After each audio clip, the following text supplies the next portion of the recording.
you haven't gotten your fill of vampire folklore content yet, today's our day to catch up because I get to interview Dr. Nina Trzaska, who is a adjunct professor of neophilology who works in modern languages and literature in Poland. How do I set this up? We know that vampire fiction is influenced by vampire folklore, but is it possible that some bits of vampire folklore are influenced by vampire fiction? That's what Nina was studying, and that's what really keyed into my brain, and I wanted to share some of that with you, and Nina was kind enough to share some of it with us today here on this channel. Dr. Nina Trzaska, thank you for joining me today and being willing to talk about some of this work you're doing with Thank you. folklore and fictional vampires. Thank you very much for having me. I am a fan of your show, so I am very glad to be here. Thank you.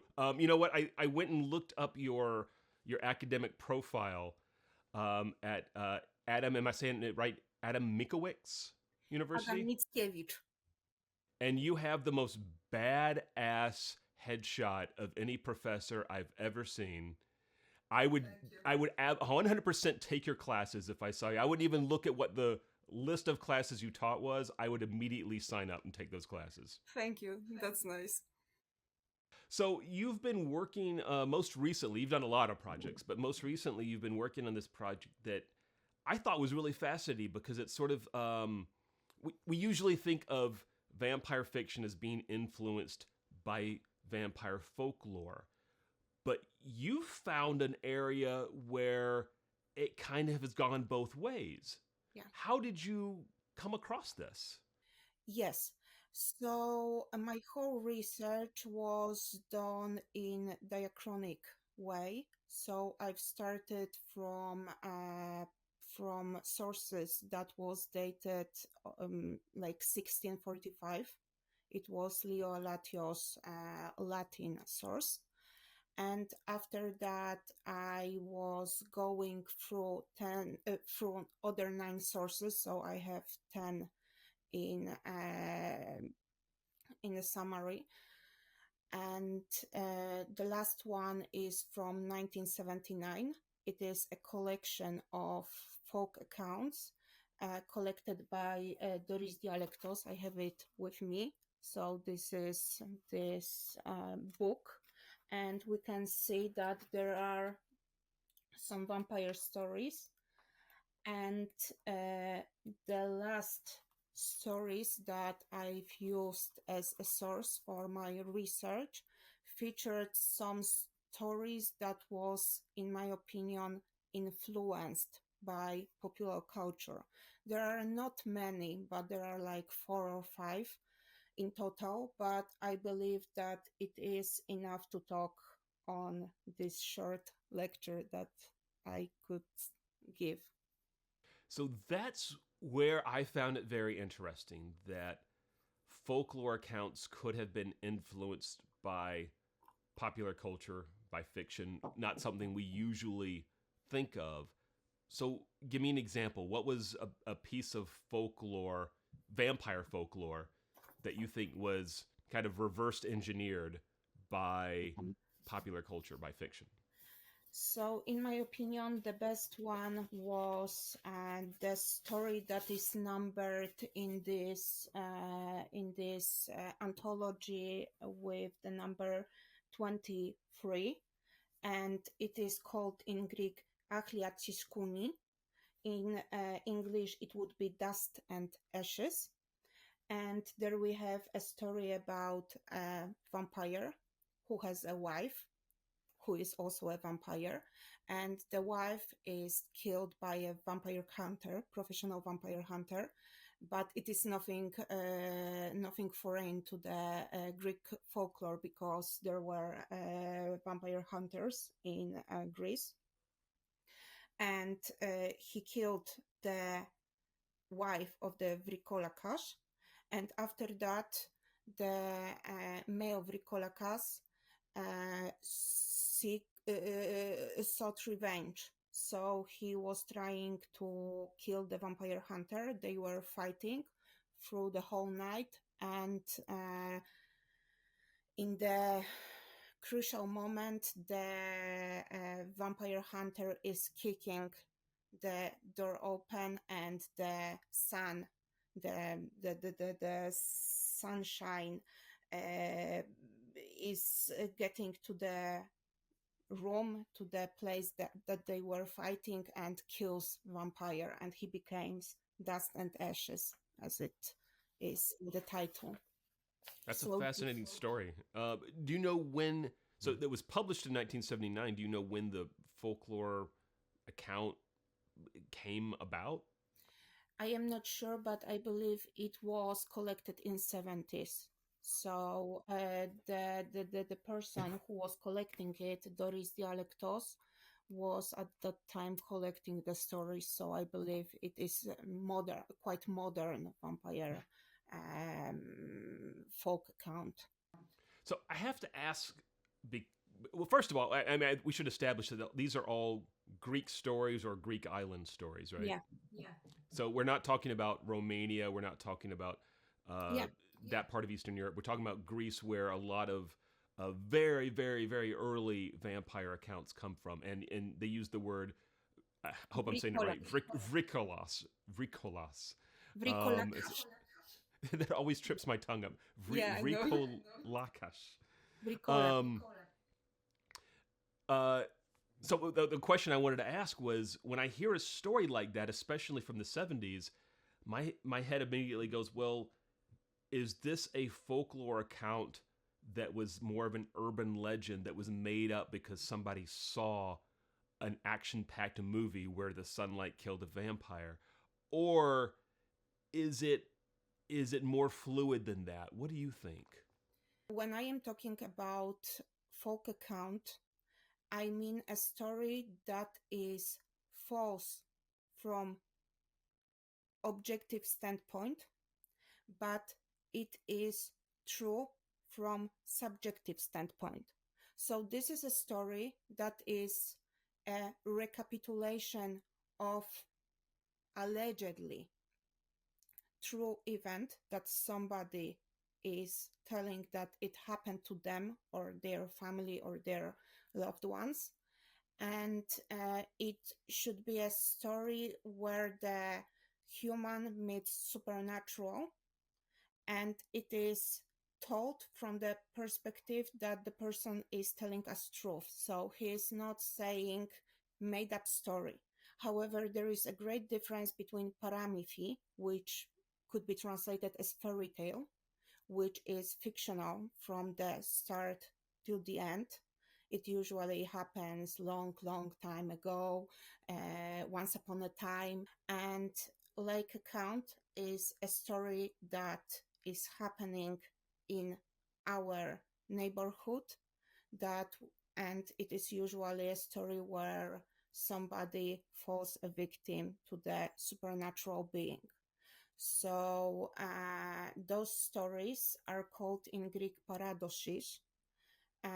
It could be translated literally as traditions, but I usually use the word like account or folk account when I am referring to them. So they are supposedly something that really happened. And of course, when we are researching folklore, it is always the problem of the trust. So we need to trust our informants, and they need to trust us to tell us their stories, because they are not stories that you would say to anyone, because they are usually very traumatic. And people are not stupid. People know that um, we don't believe in many of the supernatural stuff that is going on in the folk stories. But from their point of view, they are telling us the truth. So the truth could be influenced by the pop culture that we are consuming, because we are consuming a copious amount of pop culture. We are reading books, we are seeing films. So I don't believe that they are telling us blatant lies, but they are telling us about something that happened to them, but their idea was altered, and the traditional way of thinking was altered by pop culture. I don't know if it is coherent, but I was trying No, to. no. Let me say it back to you, and you tell me if I'm on the mark because um, in vampire folklore that existed prior to the 1800s, we never knew of sunlight Yeah, harming vampires. Uh, Vampires start to become harmed by sunlight on the silver screen in movies in the 20th century. And now we have a folklore account that comes about in the 20th century where sunlight harms a vampire. So, in a way, even though the people who are retelling this folklore may not have gone out and seen a movie where sunlight kills a vampire. Somehow that idea got absorbed into the legends yeah, and it becomes part of the folklore. So yeah, the folklore gets influenced by the fiction a little bit. Am I correct in hearing that? yeah, yes, of course. So the very first time where the vampire is killed by sunlight is probably Nosferatu from 1922.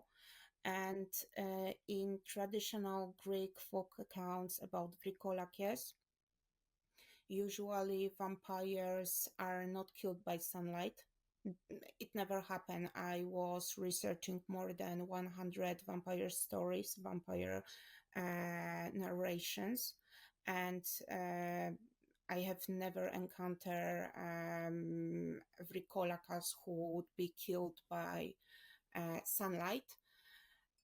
And it is quite telling because it also gives us different perspective, because the person who is telling us this story about a vampire who was killed by sunlight has probably never witnessed an actual exhumation because of every Kolakash, because if he would be a part of that, he would know that even if the person who is exhumed is supposed to be a Vrikolakas, sunlight isn't affecting this creature.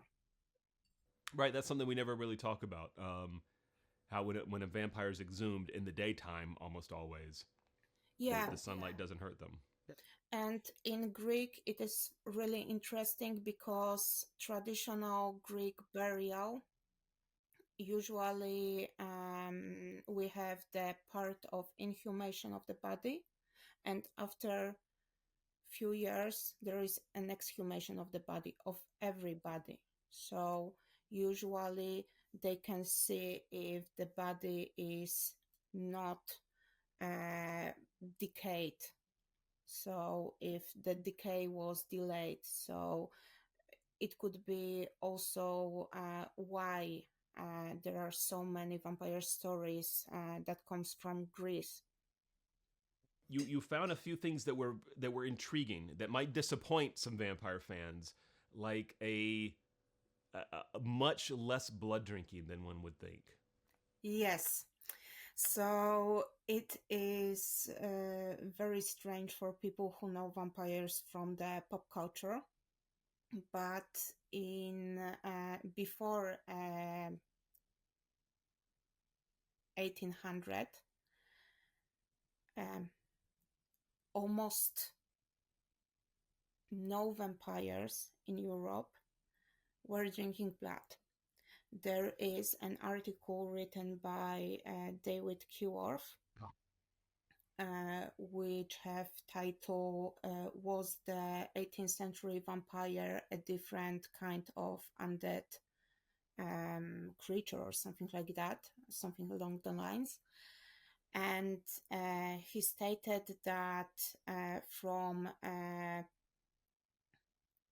18th century forward, the vampires gained the ability to drink blood.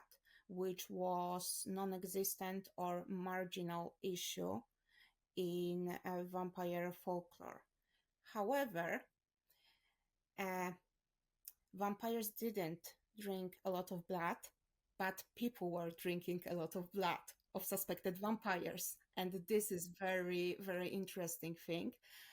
In Poland and in Greece, there was practice which we nowadays call apotropaic cannibalism. And usually vampires were connected to some sort of epidemic, some sort of plague. So people were believing that uh, they can cure themselves by feeding on a body of a vampire, of a suspected vampire. So they were from time to time doing exhumations, and they were drinking the blood or the pus from the vampire. Sometimes they were using it to bake pies from it. Sometimes they were just taking the heart of the dead person and they were just sharing and eating the small bit of the flesh. So we have this thing in the folklore. It goes along the Latin and the Latin maxim that goes like similia similibus curantur, which means you can cure like with like. So there's a little bit of a vaccination thing going on here, an Yeah. inoculation. But I think neither one of us are medical doctors, but I think we should state for the record that eating the body of someone who has tuberculosis is not going to prevent you from getting tuberculosis. Yes. Okay. I think we've done our duty to the public by making sure that everyone knows that. Okay. Yeah. That's fascinating though. How often I've never heard that angle. That how often humans were eating, drinking the bodies, blood of suspected vampires, Yeah. um, The as person. opposed to the vampires. That's an angle I've not really heard stated before. There is a wonderful researcher on the vampire lore from terrains of Poland. He is called Łukasz Kozak, and he wrote a lot about it in his book. I will just check if I have the English version of his book here. It's hard to believe you're missing a single book in that bookshelf. That is very impressive. Thank you very much, but I don't have it with me. It stayed on my other in my other It's at place. your other library, sure, your Yeah, summer library. yeah, There was a very famous, well documented case here in the United States in the very early days of Mercy Brown, and it yeah, was the exact same situation. They exhumed her body, they cut up her organs, burned them, and then I think the account was they took the ashes of her organs and mixed them in water and drank them and yeah, yeah, fed them yeah. to other family members. I Spoiler alert: it didn't really work. Although I think one of her brothers recovered, but the other one didn't. So I might have a little bit of that wrong, but I'm pretty sure that did not cure anybody of anything. You speak Greek and Polish, and that's how you're able to look at all this folklore yes. and study it so closely and much better than someone like me would if I was reading a translation of the Greek into English. Are there nuances that you think that we might miss when it comes to that early Greek vampire folklore? Yes, I believe a lot can be lost in the translation. Of course, I believe that big syntheses are important because we need to gather our knowledge and try to show it to the broader audience. We need to show what parts of the folklore are internationally are the same internationally and which are different in every nation. However, there is always a great risk that you can misinterpret something because you cannot be familiar with all the cultures that you are studying and you are talking about. So I am myself a Greek philologist, and that's why I could translate those stories. You know, when I started getting interested in vampire folklore, Greece was always sort of portrayed as the proto vampire that sort of birthed the vampire folklore of Eastern Europe. That it would you could trace the earliest days to Greece. Is that accurate, or is that looking at it through the wrong lens? You are talking about Mormolike, about Lamia, about Empusas, things like that, yeah? Or no? Yeah, sure. Yes. Okay, I believe that this is a very good point, but very difficult to talk about because it is, I believe, connected to the method of analyzing folklore through the study of Taylor, of Edmund Taylor. He believed that there is always culture behind every folkloric practice. There is always past, so we need to check if it is rooted in previous cultures. And because of that, he was trying to show that our every belief, that our every understanding is a sort of it's a sort of trace of some ancient culture that we do not know much about. But when we are talking about Greek culture, we have many sources from the ancient times. And there was a tendency to look on the folklore of modern Greece through the lens of the beliefs of ancient Greeks. And there is a book about that. I try. Okay, so Yeah.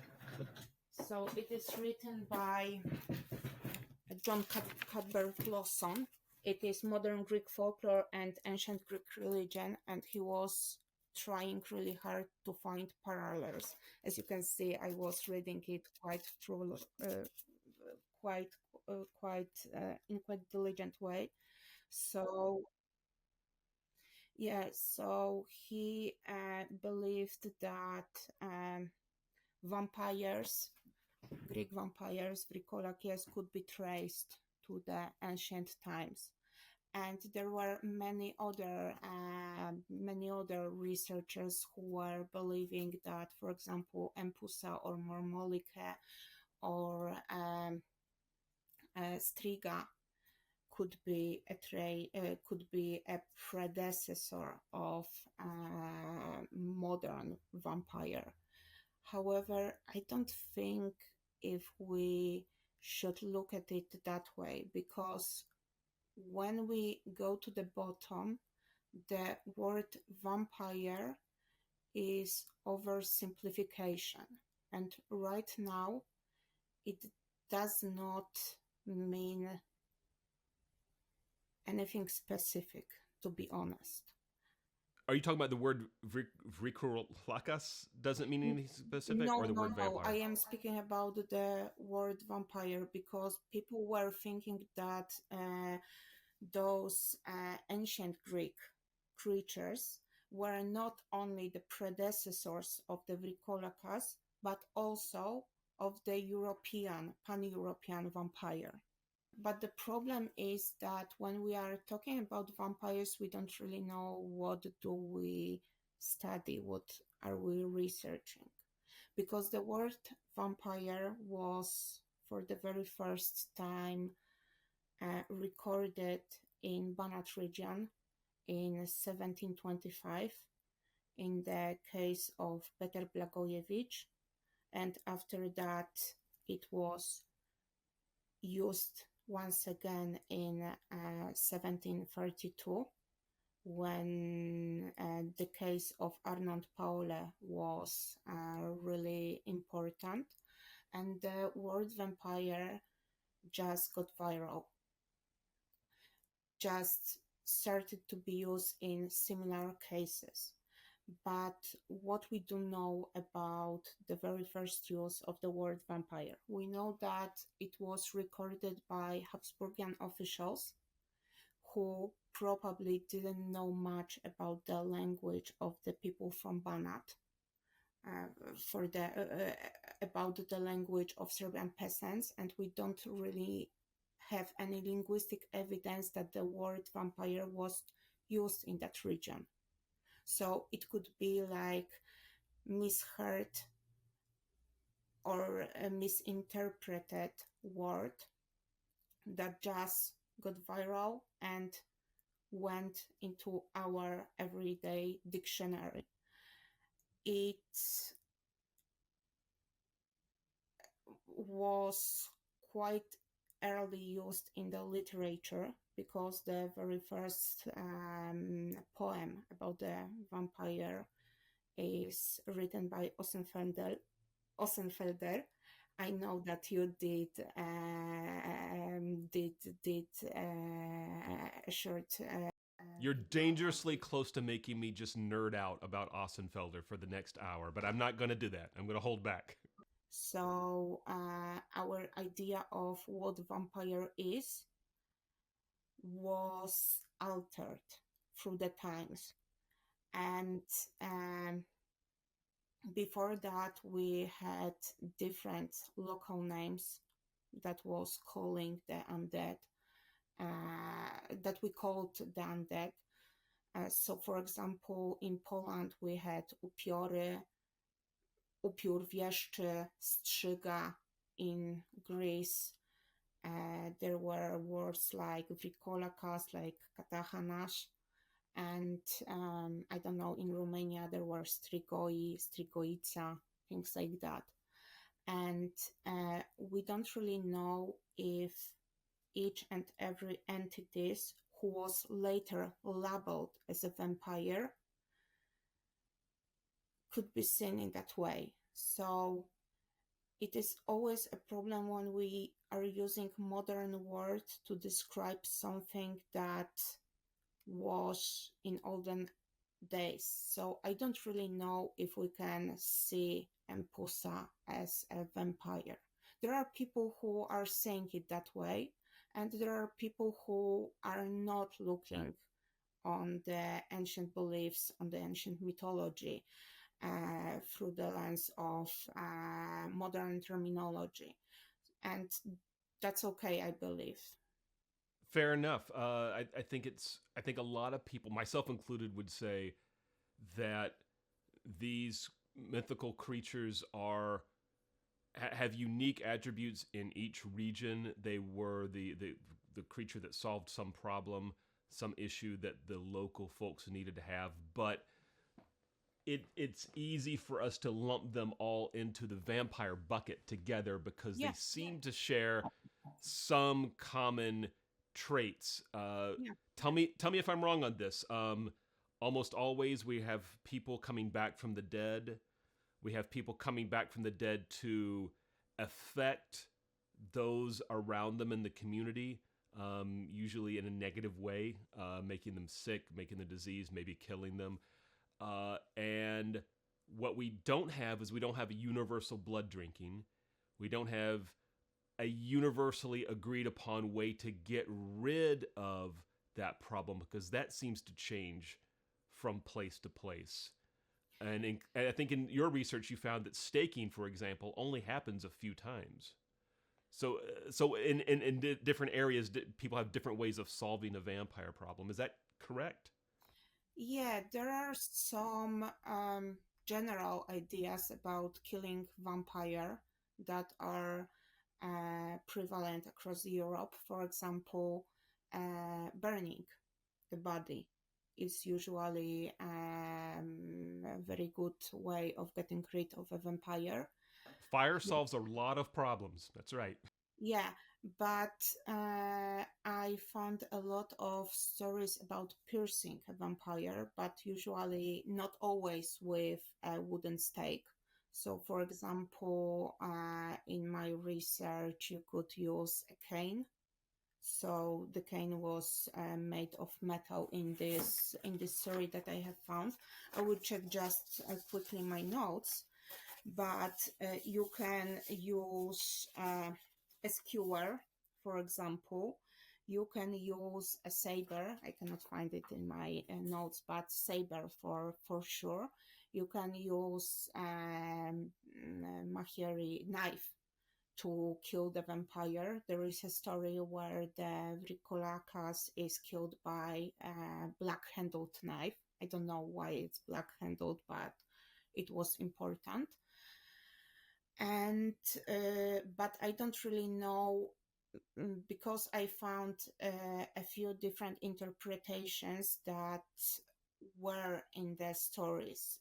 If you are trying to stab the vampire to destroy some kind of vital organ in their body, or if it was because you wanted to nail it down to the coffin so it couldn't just get away, or why are you doing this? So, but there were the piercing of a body is a common way to get rid of the vampire. It is not most effective way because there are burning of the body is the best way to get rid of the vampire. Uh, My brain immediately went to two pop culture representations of killing vampires when you said that, because even though a wooden stake is something that is kind of permeates fiction when it comes to killing vampires, in two very popular pieces, Dracula and the recent Nosferatu that came out, in both cases we have a piece of metal that pierces the vampire. And I'm not saying that they're taking that from necessarily Greek folklore, but how interesting that they chose metal in both of those cases to kill or pin down their vampire as opposed to a wooden stake. yeah, but in, for example, Polish folklore, usually the vampire was killed by with the, for example, pickaxe or the shovel. So you could take the shovel and just decapitate with it the vampire. Sure. Decapitation seems to work in a lot of Yeah, places too, right? Let yeah. me ask you this, and I don't want to. I know we're going a little bit long here, but because you have studied vampires in Greece and in Poland, and you speak both those languages, uh, do you see commonalities between the two, or do you see any really striking differences between the creatures in the Greek folklore and the creatures in the Polish folklore? Okay, so this is a very good question because there are many similarities. A lot of similarities are between those folklores. However, there is one, I believe, striking difference. And I usually do not examine Polish folk stories, but I am working with another folklorist, or maybe not folklorist, but folklore researcher. He's a historian and he is just doing a research on the Polish vampires. I mentioned his name. His name is Łukasz Kozak, and he is writing wonderful books about upiory, which is the Polish name of a vampire. And we found a striking difference between upiór and vrikolakas. So upiór is a person who was born with this condition. So upur is a person who is born as an upur, and after his or her death can get up from the grave and affect the living. However, in Greece, you can become vampire. So vrikola chiasma is not something that you are born with usually, but it is a kind of divine punishment, which was non-existent in Polish folklore. And I believe this is the biggest difference. And there is also a minor difference that in Poland, you usually cannot contract vampirism. You cannot just be infected by a vampire, and because of that, you will become yourself an upur. And in Balkan region, in, for example, Greece, you can become vrikolakas or any kind of local vampire if you have the contact with it. So you can, so the vrikola chiasma could be seen as an illness. So you can become a vrikolakas just because you, for example, eat something that was touched by a vrikolakas. So anyone who wants to become a vampire should do so in Greece, because in Greece you can be infected, but in Poland you're predestined. It's not your Yes. choice. Yeah. All right. Yeah. Well, It is oversimplification, of course, but this is something that we just saw in most of the folk tales. Of course, yeah, because like we've said, the geography of where you live might influence what the folklore vampire beliefs are, and that could be village to village. We don't even have to be talking about as far away as Greece and Poland. So it's really hard to come up with a single unifying definition of what is a vampire, what get rid of a vampire, what does a vampire do, because it changes so much. But that's what makes it such a rich tapestry of folklore. Yeah, and of course, always the something that always play a major role is a religion, because in Poland we have Roman Catholicism, and in Greece there is an Orthodox faith. And it is very different because, for example, in Roman Catholicism, you have the idea of purgatory. So you don't need this type of a stadium where the soul is trapped between hell and heaven after death. So Vrikolakas was,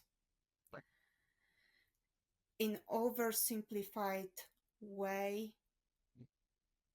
something like a purgatory for Orthodox people. And in Poland, where you have this idea of purgatory, you don't look at the vampirization of a body in the same way, because usually in Greece it is a sort of punishment. In Poland, it's not a punishment. Tell me which one this was, because I seem to remember from the early days of reading about this that in one of them, either Orthodoxy or Catholicism, if the body is rejected by the ground, in one of them it was a sign of sainthood, and in the other one it was a sign of uh, the opposite, Satanism, or the heaven didn't want you, and I can't remember which is which. Does that ring a Okay, bell? so in Orthodox religion, the worst curse that you can say to somebody is something along the lines, "May the ground never receive thee." Naminsefaigi, for example, in Greek, it would be something along the lines. However, the idea of a body that is rejected by the earth, it is also seen in apocryphs, in whole Christianity.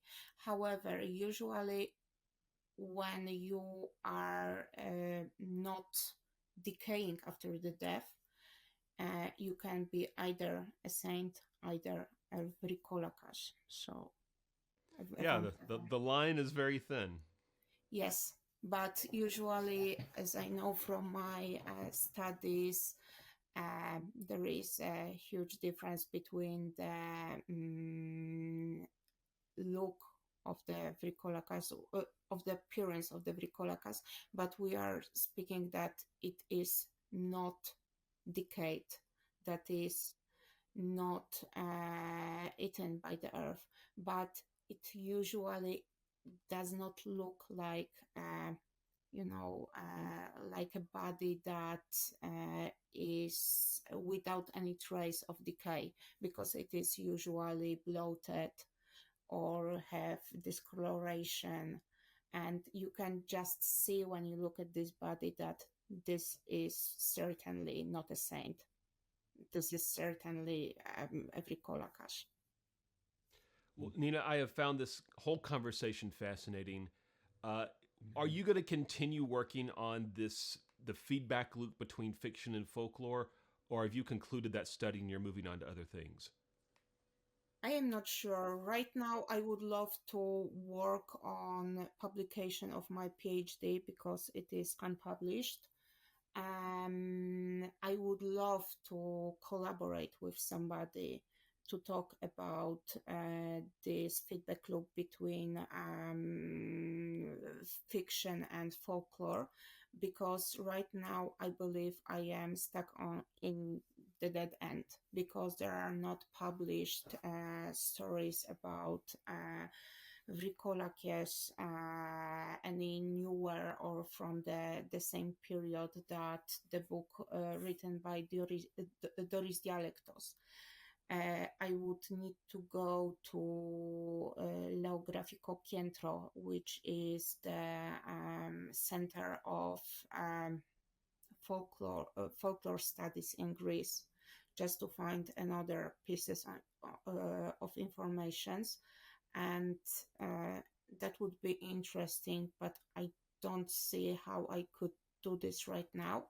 But if there are any experts on vampire folklore, I would really love to chat with them and see if they found something similar in their research, because I believe it is something that we are not speaking enough about. I would like to see that too. And there's one or two vampire people who watch this channel. Maybe one of them hopefully will reach out to you, because I would love to see more about this topic, because it's something that had never occurred to me. Could fiction be influencing the folklore just as well as the folklore? That blows my mind. I want to see you go further with this, Nina. So I hope you do. And I hope if you do, you'll come back here and share some of your findings with us. Thank you very much. Of course, I will come back gladly. Thank you. I want to thank Dr. Nina Trzaska for her time. That was a fascinating discussion. Think about that. Think about how pop culture or fiction influences the stories we tell each other about things that are really happening to us or that we imagine are happening to us. I don't think it's just limited to vampires. I think it happens to the most basic things we do every day. I'm sure I'm doing it right now. I can point to things happening in current events and say, yeah, they are spinning this in such a way that it lines up with popular fiction that we all know and appreciate. Isn't that curious? Why wouldn't it happen with vampires? I hope I'm sincere when I told Nina that I hope she continues with this study, because I would love to see more of this and see how it informs what we know about the world and what we think people in olden times thought about the world. I think it would reflect on us and let us know a lot more about how we are interpreting the things we see around us. Anyway, go interpret some things you see around you, and I will talk to you again soon.